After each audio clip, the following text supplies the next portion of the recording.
नमस्कार साथियों। आज 22 जनवरी है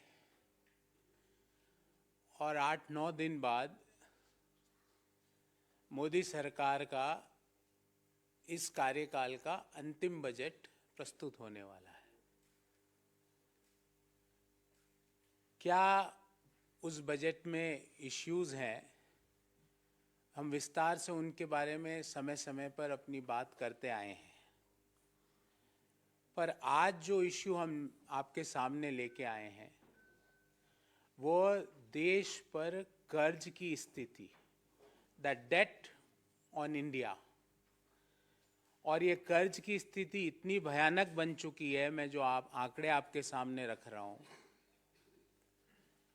कि आपको जान के ताज्जुब होगा कि हम में से बैठा हुआ प्रत्येक व्यक्ति हमारे ऊपर 1,09,000 रुपये का कर्ज है, जो हमने नहीं लिया है।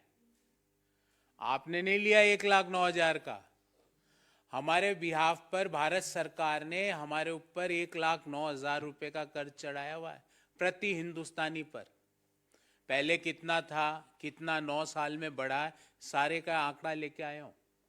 आपके और मेरे और कोई भी विवेकशील व्यक्ति के मन में ये जरूर आएगा कि भाई कर्ज लिया है तो आर्थिक विकास के कार्यों में लग रहा होगा, पर ये कर्ज आपके मेरे ऊपर 1,09,000 रुपये का कर्ज तो है, पर इस कर्ज का फायदा हमें नहीं मिल रहा, क्योंकि जो ग्रोथ मॉडल है देश का वो के शेप्ड रिकवरी मॉडल है। के अंग्रेजी में जो शब्द है ना, के मतलब हम जो ग्रो कर रहे थे नोटबंदी के बाद नीचे आए, गलत तरीके से जीएसटी लगाने से और नीचे आए, तालाबंदी के बाद फिर और नीचे आए, पर फिर जो बढ़े वो सिर्फ वो लोग बढ़े जिनकी डिटेल्स अभी 4-5 दिन पहले ऑक्सफैम की रिपोर्ट में आया कि हिंदुस्तान में ये ताज्जुब की बात है कि हमारे देश में 5% जो लोग हैं उनके पास 60% संपत्तियां हैं, और जो बॉटम 50% जो लोग हैं देश के 140 करोड़ में से मैं गणना करूं तो जो 70 करोड़ लोग जो नीचे वाले हैं उनके पास मात्र 3% देश की संपत्तियां हैं। तो 5% अगर मैं कैलकुलेट करूं तो 140 का मतलब 7 करोड़ लोगों के पास देश की 60% से ज्यादा संपत्तियां हैं। और ऐसा नहीं है कि ये लोग जो जिनके पास 5%, जिनके पास 60% से ज्यादा संपत्तियां हैं वो देश को ज्यादा कर देते हो, ऐसा नहीं है। कर हम जो बॉटम 50% के लोग हैं, जो मिडिल इनकम ग्रुप और लोअर इनकम ग्रुप है, अगर हम कर की बात करें तो जीएसटी में हमारा कंट्रीब्यूशन 64% है। मतलब जो बॉटम 50%, जो 3% देश के एसेट्स को होल्ड करता है, वो देश के जीएसटी में 64% पैसा देता है, और जो 5% जो देश के 60% संपत्तियों को होल्ड करता है, वो जीएसटी में उनका कंट्रीब्यूशन मात्र 3% है। 3%, जो फर्स्ट 10% जो देश की जनसंख्या है। तो ये जो के शेप्ड रिकवरी मॉडल है, इसमें जो मोदीनॉमिक्स है उसके लिए हम यही कहेंगे, rising debt, rising unemployment and rising inequality. जबकि राइज किसका होना चाहिए था? जीडीपी का। राइज किसका होना चाहिए था? पर कैपिटा इनकम का। राइज किसका होना चाहिए था कि हमारी रेटिंग जो हंगर इंडेक्स में है वो हमारी रेटिंग मतलब बढ़नी चाहिए थी, नीचे आनी चाहिए थी। तो कुल मिला के जो आज की जो प्रेस वार्ता है वो देश की डेट के ऊपर है। अब मैं विस्तार से एक एक बिंदु, जो मैंने मुख्य बिंदु आपके सामने रखे, विस्तार से एक एक बिंदु पर अपनी बात कहूंगा। जब मोदी सरकार ने सत्ता संभाली तो देश के ऊपर टोटल कर्ज था 55 लाख करोड़ रुपया, 55 लाख करोड़ रुपीस, और 2023 मार्च 31 को अनुमानित है, भारत सरकार का आंकड़ा दे रहा हूं, अनुमानित है 155 लाख करोड़ रुपया। मतलब 55 लाख करोड़ रुपया हुआ सन 1947 से लेके मार्च 31 2014 तक, और मार्च 31 2014 से लेकर मार्च 31 2023 में हो गया 55 का 155 लाख करोड़।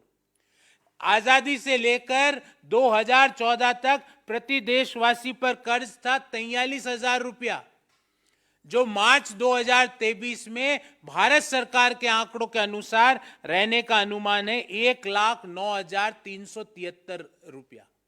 और मैंने पिछले 9 साल का पूरा आंकड़ा बनाया, एक टेबल आपके सामने रखूंगा। इस टेबल में प्रति वर्ष भारत सरकार ने कितना कर्ज लिया और पर कैपिटा कर्ज देशवासियों पर कैसे चढ़ा। जो मार्च 2014 में 55 लाख करोड़ का कर्ज था, वो 155 लाख करोड़ का कैसे हो गया मोदी जी? मोदी जी, ऐसा क्या हुआ कि पिछले 9 सालों में जो कर्ज है वो 2.5 गुना से भी ज्यादा बढ़ा है। 43,124 से रुपये से बढ़कर 1,09,373 रुपया। पिछले 9 सालों में प्रति हिंदुस्तानी पर कर्ज बढ़ा है 66,249 रुपये। 66,249 is the increase per capita debt on every Indian in our country. ऐसा क्या हुआ कि 155 लाख करोड़ रुपया हो गया? जो टोटल कर्ज 31 मार्च 2014 को 55 लाख करोड़ था, वो 155 लाख करोड़ कैसे हो गया? और ये पैसा किसके उपयोग में आया, उसका ब्यौरा दे देता हूं। मैंने कई बार राइजिंग अनएम्प्लॉयमेंट की बात करी, मैंने कई बार इस पटल से राइजिंग पॉवर्टी की बात करी कि आज हिंदुस्तान में दुनिया में सबसे ज्यादा गरीब हमारे देश में निवास करते हैं। पर आज आपको राइजिंग इनइक्वालिटी की बात बताता हूं कि ये कर्ज हम ले रहे हैं, हमारे प्रत्येक देशवासी के ऊपर चढ़ रहा है 1,09,373 रुपया। हम में से प्रत्येक हिंदुस्तानी पर चढ़ गया, पर उस कर्ज का फायदा हमें नहीं मिल रहा। फायदा मिल रहा है चंद लोगों को जिनकी वेल्थ बढ़ रही है, बाकी सब लोगों की वेल्थ कम होती जा रही है। और ये मैं नहीं कह रहा, जो मैंने आपको 55 लाख करोड़ से 155 लाख करोड़ बताया, ये भारत सरकार का आंकड़ा है। जो मैं अब आपको ऑक्सफैम की रिपोर्ट के अनुसार पढ़ के सुनाता हूं कि देश के 5% अमीर लोगों के पास देश की 60% से ज्यादा संपत्ति है, और नीचे के 50% लोगों के पास देश की मात्र 3% संपत्ति है, 3% वेल्थ है। पर ये नीचे के 50% जिनके पास 3% वेल्थ है, वो जीएसटी देते हैं, देश की 64% वहीं से आ रही है। और जो ऊपर के 10% अमीर लोग हैं, जिनके पास देश की 70-80% की वेल्थ है, वो जीएसटी देते हैं मात्र 3%। मतलब अगर 100 रुपये जीएसटी इकट्ठी होती है, तो जो नीचे के 50% लोग हैं, उनकी तरफ से 64 रुपये इकट्ठी होती है। और जो वेल्थी लोग हैं, जिनके पास देश की 60% से ज्यादा संपत्ति है, वो सिर्फ 3% जीडीपी देते हैं। तो कर्ज ले रहे हैं हम सब लोग, आप लोग, मैं, हम जैसे करोड़ों लोग।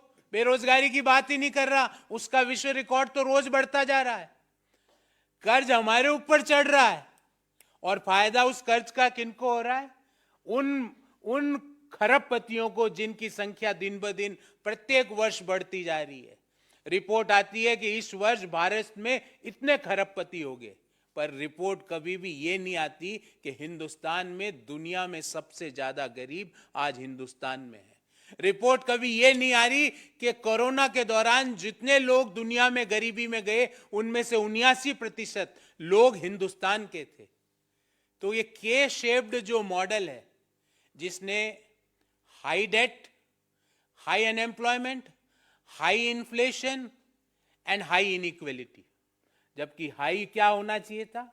High per capita income, high GDP, high rankings on the global platforms, वो हाई होना चाहिए था। वहां पे हम रोज नीचे गिर रहे हैं, और हमने बढ़ा किसको रहे हैं? प्रति व्यक्ति कर्ज को, जो पिछले 9 साल में 2.5 गुना से ज्यादा बढ़ गया। और अगर हम कुल कर्ज की बात देखें, तो कुल कर्ज देश के ऊपर 3.25 गुना ज्यादा बढ़ गया। अब आप कहेंगे साहब कर्ज तो कोई भी देश पर बढ़ सकता है, इसमें क्या है? उसका भी अध्ययन करके आपके सामने लाया हूं कि अगर हम हमारा कंपैरिजन हम जैसे इमर्जिंग इकोनॉमीज से करें, हमारा जीडीपी के अनुपात में हमारा कर्ज है 83%, 83% debt as a percentage of GDP. और दुनिया की इमर्जिंग इकोनॉमीज, क्योंकि भारत एक इमर्जिंग इकोनॉमी है, जो आईएमएफ का आंकड़ा है उनका प्रतिशत एवरेज आता है 64.5%। तो मोदी जी ये 20% ज्यादा कर्ज क्यों ले रहे हो आप जीडीपी के? जो दूसरे देशों को उनकी उसकी जरूरत क्यों नहीं पड़ रही जो आपको पड़ रही है? और इस कर्ज जो हर व्यक्ति के ऊपर जो आपने 1,09,373 रुपए का कर्ज चढ़ाया, उसका फायदा उन व्यक्तियों को क्यों नहीं मिल रहा है? उसका फायदा सिर्फ खरबपतियों को क्यों मिल रहा है? देश में इनइक्वलिटी को क्यों ये कर्ज बढ़ा रहा है? तो इस बाबत हमारे 3 सवाल है कि देश में जो प्रति व्यक्ति कर्ज 43,124 रुपये था 2014 में, वो 2023 में 1,09,373 रुपये, मतलब 9 साल में 2.53 टाइम्स क्यों बढ़ा? पहला सवाल। दूसरा कि आजादी से लेकर 2014 तक 55 लाख करोड़ कुल कर्ज और 2014 से 2023 तक 155 लाख करोड़ कुल कर्ज, मतलब 3.25 गुना से ज्यादा की बढ़ोतरी क्यों हुई मोदी जी? नंबर 3 कि ये इस कर्ज का फायदा देशवासियों को क्यों नहीं मिल रहा है? क्यों हमारी देश का जो विकास का मॉडल है वो के शेप्ड है, वो वी शेप्ड? दुनिया के सारे देश कोरोना में नीचे आए पर सभी पूरी पॉपुलेशन ऊपर उठी, पर हमारे यहां हम नीचे तो सब आ गए पर ऊपर सिर्फ खरबपति उठ रहे हैं, हम लोग नहीं उठ पा रहे हैं। तो मोदी जी ये के शेप्ड रिकवरी इकोनॉमिक मॉडल को कैसे बंद किया जाएगा? क्योंकि 50% पॉपुलेशन जो कि मात्र 3% वेल्थ को ओन करती है, पर जीएसटी देश का 64% वो देती है, ऐसा क्यों? तो यही हमारे 3 मुख्य प्रश्न थे। मैं आपके सवाल लूं उससे पहले बहुत संक्षिप्त में अंग्रेजी में अपनी बात कहूंगा। Modi government is burying our future generation in debt. Debt per capita or debt per Indian increased from rupees 43,124 as on March 31st, 2014 to rupees 1,09,373 as on March 31st, 2023. In last 9 years, we had a growth of 2.53 times on debt per capita. Modinomics means K-shaped recovery. K-shaped recovery means all of us went down, but only billionaires are going up. Why the entire country is not going up? So K-shaped recovery is the mool mantra of Modinomics, which means rising debt, rising unemployment, and rising inequality. The total outstanding debt of Government of India as on March 31st, 2014 was 55.87 lakh crore. In last 9 years, that had been increased from 55 to 155 lakh crore rupees. Means a jump of more than 2.75 times. And per capita debt jump was more than 2.53 times. So as per IMF, our debt to GDP was 83% in 2022, but emerging market and all developed economies average was 64.5%. Why, Modi ji? We have to survive only on debt. What is the reason? And why the entire population is not having the benefit of this consistent increase in the debt? As per Oxfam report, the wealthiest 5% in our country own more than 60% of the country's wealth, while the bottom half together share just 3% of the wealth. On the other side, 64% of the GST came from the bottom 50% population, and only 3% of the total GST collection comes from the top 10% of the people of our country. Why we are having such an income inequality? Why this rise in debt? which is on each one of us, but the benefit of this is taken away by only few people. In this regard, we had three specific questions. First, why was debt per Indian increased from rupees 43,124 as on 31st March 2014 to rupees 1,09,373 as on 31st March 2023 in the last 9 years, a jump of 2.53 times. What is the reason? Number two, from 1947 till March 31st, 2014, the total debt of the government of India was 55 lakh crore. But from March 2014 to March 2023, estimated debt had increased from 55 lakh crore to 155 lakh crore, a jump of 2.77 times. Why? And last but not least, why is the money borrowed is just helping in a K-shaped recovery? Means कर्ज भी ले रहे हैं और फायदा हमको नहीं है. हमारे ऊपर 1,09,000 का कर्ज भी चढ़ गया पर फायदा हमको नहीं है. जीएसटी भी हम दे रहे हैं, 64% जीएसटी भी हम ही दे रहे हैं पर फायदा हमको नहीं है. Why we are having K-shaped recovery model with 50% population owning only 3% of the country's wealth is paying 64% of the total GST collection. Why? We want answers from Modi ji on all these three questions. So before I start or open the forum for Q&A, we will entertain first of all specific questions on the subject and thereafter we can take any other matter.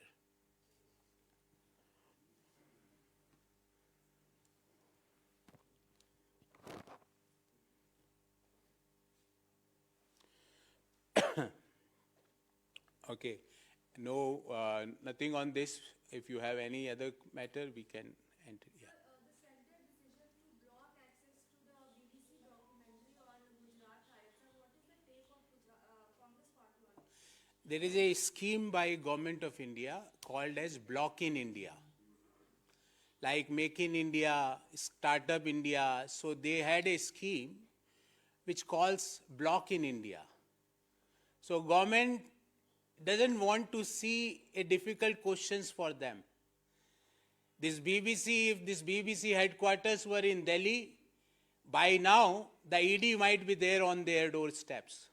अगर BBC का जहाँ ये documentary बनी उसका मुख्यालय हिंदुस्तान में कहीं होता तो ईडी, मान लो ईडी बिजी है तो सीबीआई, सीबीआई बिजी है तो इनकम टैक्स बिजी है तो एसएफआईओ बिजी है तो डीआरआई बिजी है तो लोकल पुलिस भी मान लो बिजी है तो ट्रोल आर्मी. पर अनफॉर्चुनेटली फॉर मोदी गवर्नमेंट आंखें बंद करने से सच्चाई नहीं छुप सकती. आप इन चीजों को बंद कर दोगे उससे सच्चाई छुप जाएगी क्या? We would like to remind Honorable Prime Minister of our country that आपको वाजपेयी जी ने क्या कहा था मोदी जी? ऐसे ही प्रेस वार्ता थी, आपके right hand side, Vajpayee ji के राइट हैंड साइड में आप बैठे हुए थे. उन्होंने कहा राजधर्म निभाओ राजधर्म. कौन से राजधर्म के लिए बोला?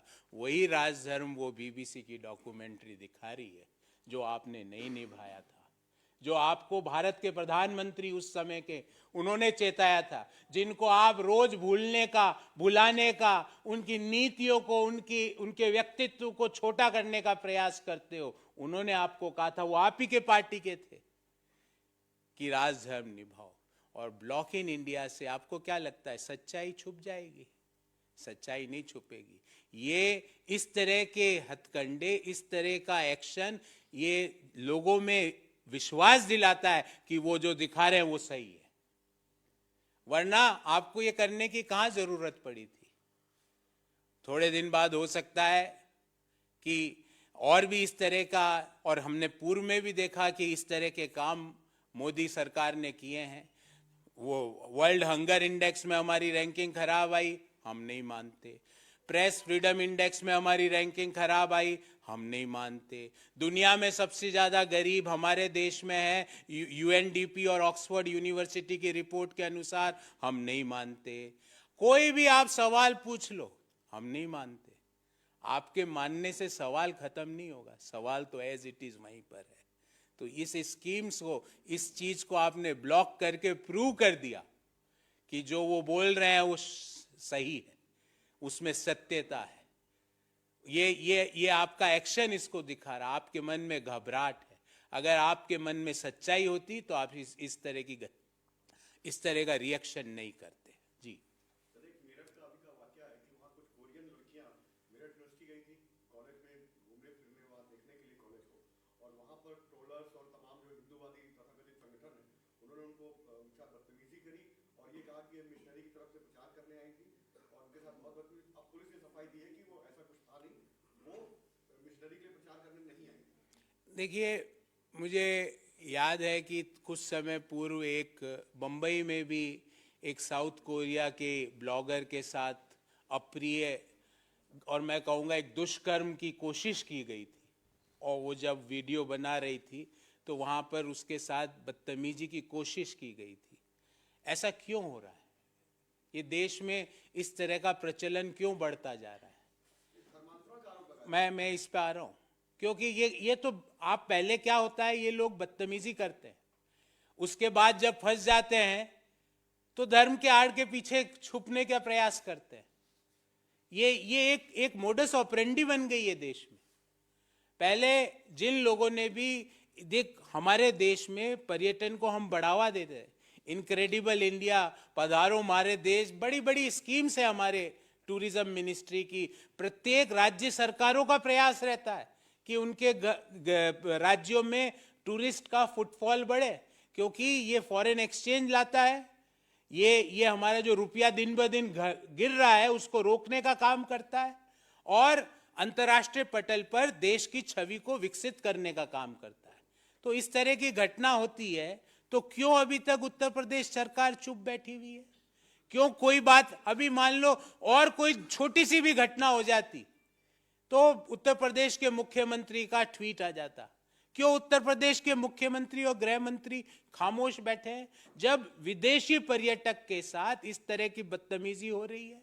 और आप पहले बदतमीजी करके उनके साथ, मैं कहूंगा ये सॉफ्ट यौन दुष्कर्म का प्रयास है। इस तरह की बदतमीजी को भी आप दुष्कर्म के दायरे से बाहर नहीं निकाल सकते। ये फर्स्ट स्टेप है दुष्कर्म का, और सरकारें चुप बैठी हुई है। और सवाल पूछते ही उसमें धर्म का एंगल, सवाल पूछते ही इसमें कन्वर्जन का एंगल। अरे आप वहां पे बैठे हो, क्या आपके पास प्रूफ है कि भाई ये लोग इन चीजों में लिप्त हैं? उन चीजों की जानकारी दीजिए, और अगर नहीं है आपके पास इस तरह की जानकारी तो तुरंत दोषियों के खिलाफ कड़ी से कड़ी कार्रवाई कीजिए, क्योंकि इससे देश का नाम भी खराब होता है। इस तरह के वीडियोस, इस तरह के वाकये अंतर्राष्ट्रीय मीडिया में, अंतर्राष्ट्रीय जो सोशल मीडिया के प्लेटफॉर्म से वहां पर चलते हैं। विदेशी पर्यटक भारत में आने से घबराते हैं, और जो देश के लिए ना तो इकोनॉमी वाइज सही है ना देश की ख्याति के लिए अच्छी बात है। सर, मध्य प्रदेश के जो मुख्यमंत्री शिवराज सिंह चौहान का एक बयान आया है, उन्होंने कहा है कि अंग्रेज तो चले गए मगर कांग्रेस ने अंग्रेजी हमारे सर पर डाल दी है। ये एक तरीके का षड्यंत्र था ताकि बड़े बच्चों के जो लोग, बड़े लोगों के जो बच्चे हैं वो आगे बढ़े, गरीब के बच्चे आगे ना बढ़े। शिवराज सिंह चौहान साहब, मेरी आपको चुनौती कि आपके बच्चे हिंदी माध्यम की स्कूल से पढ़े हैं? मुझे पता है वो कहाँ से पढ़े। एक बच्चा तो सिम्बायोसिस से पढ़ रहा है, क्या हिंदी माध्यम में परीक्षा दी उस बच्चे ने? मैं आपसे पूछ रहा हूँ। हमारे बच्चे जाए हिंदी माध्यम में, और शिवराज सिंह चौहान के बच्चे अमेरिका, लंदन की यूनिवर्सिटियों में पढ़े, बड़े बड़े विश्वविद्यालयों में पढ़े, अंग्रेजी माध्यम की स्कूलों में पढ़े। सारा ज्ञान है हम लोगों के लिए, सारा ज्ञान है मध्यम आय वर्गीय परिवारों के लिए, निम्न आय वर्गीय। और क्यों करते हैं पता आपको ये बात? ताकि हम उनके बराबर नहीं बैठ सके, उनसे आंखों में आंखें डाल के सवाल नहीं पूछ सके। खुद के बच्चे पढ़ रहे हैं लंदन में, एक बच्चा पढ़ रहा है अमेरिका में, बड़े बड़े विश्वविद्यालयों में अंग्रेजी माध्यम से पढ़ते हैं, और यहां पे हमको अंग्रेजी का बखान कर रहे हैं। मैं उनको कहना चाहूंगा, जो भी लोग ये सवाल पूछते हैं, पहले अपनी मार्कशीट और अपने बच्चों की मार्कशीट रखें कि ये मेरी मार्कशीट हिंदी माध्यम की मैं रख सकता हूं, शिवराज जी मेरे में है वो कलेजा, और ये मेरे बच्चों की मार्कशीट है हिंदी माध्यम में सरकारी स्कूलों की, और फिर हम आपसे चर्चा करेंगे। आप खुद गुरुजी बैंगन खाए, दूजन को उपदेश। तो ये इस तरह की बातें देश के बच्चों को, देश के मिडिल इनकम ग्रुप के परिवारों के बच्चों को, लोअर इनकम ग्रुप परिवारों के बच्चों को आगे बढ़ने से रोकने की प्रक्रिया है। ये उनको आगे, क्योंकि जैसे ही वो अंग्रेजी माध्यम में पढ़ेंगे उनके पास पढ़ने का लिटरेचर ज्यादा होगा, जो ही वो पढ़ने का लिटरेचर ज्यादा होगा उनके पास अपॉर्चुनिटीज खुलेगी, अपॉर्चुनिटीज खुलेगी तो उनको पता लगेगा कि सही मुद्दा देश में बेरोजगारी का है। सही मुद्दा ये नहीं है कि कपड़ों के कलर देख के व्यक्तित्व का मैं विश्लेषण कर लूं। सही मुद्दा शमशान और कब्रिस्तान का कंपैरिजन नहीं है। सही मुद्दा स्कूल और कॉलेजों का कंपैरिजन का है। सही मुद्दा देश के यूनिवर्सिटी और अमेरिका की यूनिवर्सिटी के कंपैरिजन का है, शमशान और कब्रिस्तान के कंपैरिजन का नहीं है। तो पता लगेगा। तो ये इनकी एक मोडस ऑपरेंडी है। हिंदी माध्यम से, हिंदी माध्यम, मैं हिंदी माध्यम से जीवन भर पढ़ा हूं, कोई गलत नहीं है। पर क्या हिंदी माध्यम के बच्चे हम अंग्रेजी नहीं पढ़े? क्यों नहीं पढ़े भाई? क्यों नहीं पढ़े? हम क्यों नहीं पढ़े? मैं ये पूछना चाहता हूं। हमारे लिए scale, scope of future growth बढ़ता है अंग्रेजी माध्यम से, अंग्रेजी की किताब पढ़ने से। तो क्यों नहीं पढ़े हम? मैंने जीवन की सारी परीक्षाएं हिंदी में लिखी, तो इसका मतलब ये थोड़ी कि मैं अंग्रेजी से नफरत करूं, जो भी अंग्रेजी बोले उसको कहूं इसको कुछ नहीं आता। क्यों नहीं है? मैं तो सीखना चाहिए मुझे। और आपको जान के ताज्जुब होगा कि जो हमारी सर्विस इंडस्ट्री बूम की, जो लिबरलाइजेशन, प्राइवेटाइजेशन, ग्लोबलाइजेशन के बाद देश की जो मिडिल क्लास बूम की, डॉक्टर मनमोहन सिंह जी की नीतियों के बाद जो देश में एक नया वर्ग बना जिसको हम मिडिल इनकम ग्रुप कहते हैं, वो क्यों बना? क्योंकि हमारे पास इंग्लिश अंडरस्टैंडिंग और इंग्लिश स्पीकिंग पॉपुलेशन थी, जिसने उस सर्विस इंडस्ट्री को अपना मैन पावर सप्लाई करी और वो सर्विस इंडस्ट्री बूम करी। और जिसका नतीजा ये हुआ कि देश में सिलिकॉन वैली, देश में नए नए टेक्नोलॉजिकल डेवलपमेंट हुए, जिसका नतीजा ये हुआ कि दुनिया में कहीं भी सॉफ्टवेयर का नाम आता है तो लोग यही कहते हैं कि हिंदुस्तान का होगा व्यक्ति। दुनिया में कहीं पे आईटी सर्विस का नाम आता है, भले वो कैलिफोर्निया हो, इजराइल हो या दुबई हो, दुनिया में कहीं नाम आता है कि ये टेक्नोलॉजी है तो बोला है बंदा हिंदुस्तान का होगा। और अब आप हमको वापस पुराने पाषाण युग में पहुंचाना चाहते हो और खुद के बच्चों को अंग्रेजी बुलवाते हो। खुद के बच्चे अंग्रेजी में बात करते हैं, अंग्रेजी माध्यम में पढ़ते हैं, और गरीब का बच्चा, मिडिल क्लास का बच्चा अंग्रेजी में नहीं पढ़ना चाहिए, वो सरकारी स्कूल में जाए। राहुल गांधी ने कुछ इंटरव्यू दिया, उसमें उन्होंने कहा कि वो शादी के लिए तैयार, इंटेलिजेंट लड़की अगर मिल जाए। और कांग्रेस के नेता ये भी कह रहे हैं मेरे पर बहुत दबाव है कि दाढ़ी बना लूं मैं, तो दाढ़ी बना, उन्होंने कहा यात्रा के बाद बना लूंगा। तो कांग्रेस के लोग भी क्या शादी के कुछ देखिए, ये मुझे लगता है उनका बड़ा निजी मसला है। एक व्यक्ति का एक अपना जीवन भी होता है, और मुझे लगता है कि मतलब बोरियत हो रही है। आप कभी तो उनसे पूछो कि राहुल जी ये सरकार रोजगार कैसे देगी? दाढ़ी पे ही बात हो रही है। मैं इस पे आ रहा हूं। इस यात्रा का प्रयोजन को समझिए। इस यात्रा के 3 ऑब्जेक्टिव्स है, 3 पॉइंट एजेंडा, अगर जो मेरी सिंपल अंडरस्टैंडिंग है। नंबर 1, जो सोशल फैब्रिक को डेंट पहुंचा है, उस डेंट को वापस बाहर निकालने के लिए। और डेंट किसने पहुंचाया? शीर्ष पे बैठे हुए व्यक्ति जब कपड़े देख के आदमी का व्यक्तित्व और चरित्र के बारे में भाषण देते हैं तो डेंट लगता है।